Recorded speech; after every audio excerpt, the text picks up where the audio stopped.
name's Kristal and I'm the principal at Coastal Lawyers, and this is Rabbit. And I'm talking to Olivia today, who is our wills and estates lawyer, about, not surprisingly, dogs and pets and wills. I put Rabbit down. How are you today, lovely? I'm really, really well. I'm really well. It's a beautiful day, so I'm enjoying getting a little bit of sunshine. How about you? Yep, same. Although in the middle of lockdown still, so the homeschooling juggle is real. Absolutely, you're doing so well. It's such a challenging time, but we're all adapting and doing our best. Yeah, we can do hard things. I really can, and I think what we're talking about today is actually a really important thing because we've had, of course, the lockdown pet boom. Yes. Everyone's adopting a pet, and I know. And we're sort of branching out. We're seeing people not just getting, the old cat or dog, but some people are getting reptiles, snakes. I've been reading are a really popular choice now. Lizards. So Australians just really love pets. We do. What's the weirdest pet you've ever had? The weirdest pet I ever had was probably a parrot. Very exotic type of parrot. And I adopted them thinking that I would be able to train them. They were apparently hand raised, but their previous carer hadn't really supported that. So she just sort of let them be. And I thought that I could take them on and I'd become this really cool parrot trainer. Yeah. Well, it didn't go so well.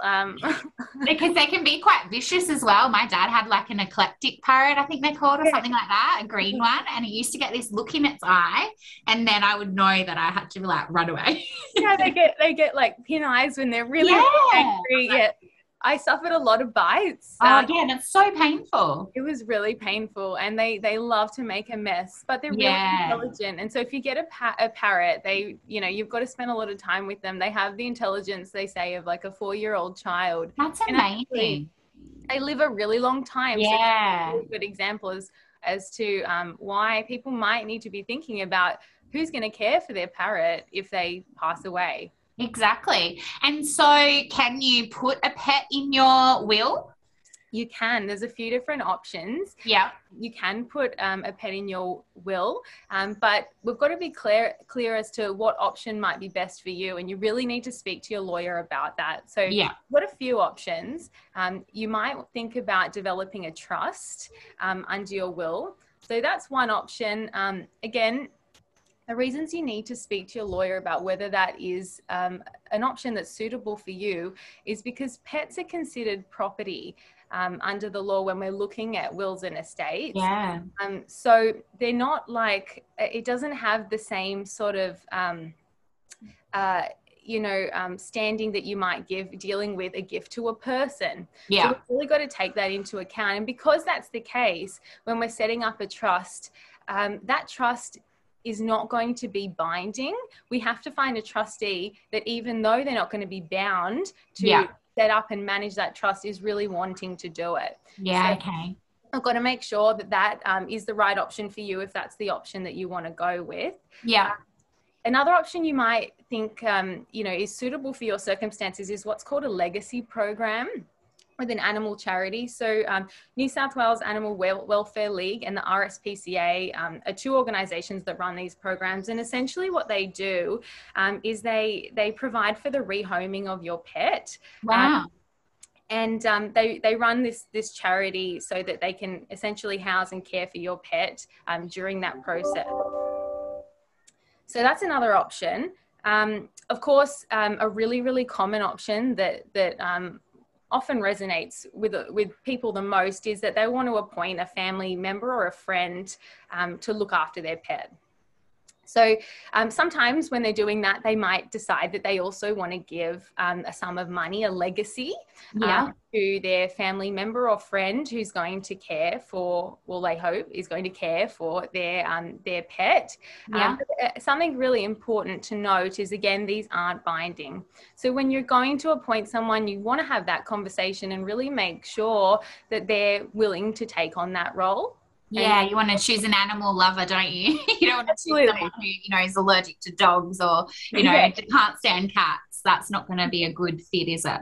Yeah, and maybe someone who's really familiar with your pet and knows Yeah. them and knows how to care for them. For instance, like, with Rabbit, he's a Frenchie, and Frenchies, they need to be cared for in certain ways, They So, need health insurance because they yeah, have a lot of expensive health needs. We quickly exactly, found out.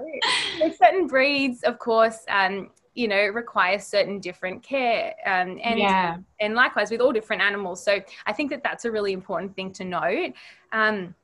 The last thing that sometimes people might want to include in their will is a direction to their executor to actually euthanize their pet. So some people might feel that if they're passed away, they also would like their pet to be euthanized. There is some uncertainty in the law. Yeah, that's wild.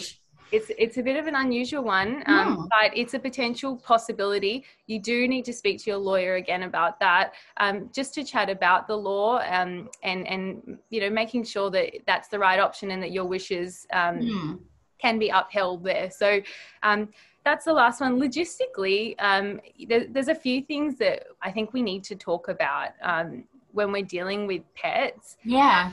If we are going to put something about a pet in a will, we really need to be making sure that we've got copies of everything that your executor is going to need to be able to make that work. So, copies of vaccinations, who's the vet that your pet's going to, all of those records that are really going to help that your executor or the person who you've appointed as essentially the guardian of your pet. Yeah.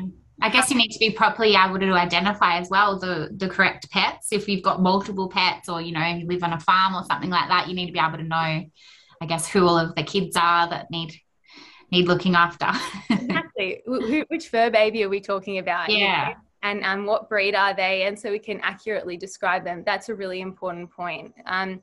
So definitely that's something that we need to cover. Of course, there might be all the other personal wishes that you have in relation to how they're to be cared for. Perhaps your animal has some sort of disability and requires certain care, or requires certain exercise or certain food. And they have their own little routines. So can you write down things like that? Can that go with your will? Similar to, I guess, a letter of wishes with children? Definitely. So we'd be setting up our own letter of wishes for that, attaching to that specific gift to the person who you've appointed to really be doing the caring. Yeah. So we had all that information. And of course, we had all that other documentation that we were just talking about to really help them actually carry it out. Yeah. And help your pet adjust, I guess. Because I know Rabbit, if he does a wee-wee, he can hear me already, he needs to have a treat. And if he doesn't have a treat, he'll just stand there for ages until he actually gets his treat. So it's those little things that we probably don't even realise that our pets have their own little routines, and obviously they can't speak. So it's probably in some ways even more important to sort of make sure that's all set up clearly.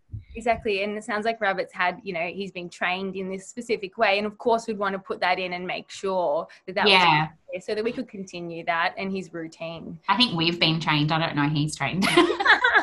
He knows what his humans need to do. Yeah, top of the pecking order. If people want to get a will done, which, covers their pets, or just a will in general, then you can certainly help through our online booking system. Yes, absolutely. So if anyone wants to have a chat about their pets and how they can include that in their wills, just jump on the Coastal Lawyers website, go to bookings and schedule your free or complimentary 15-minute discovery session with me, and we can have a chat about the options, your circumstances, and really talk about what might be suitable for you, and how we can make that work. Yeah, that's awesome. Thank you.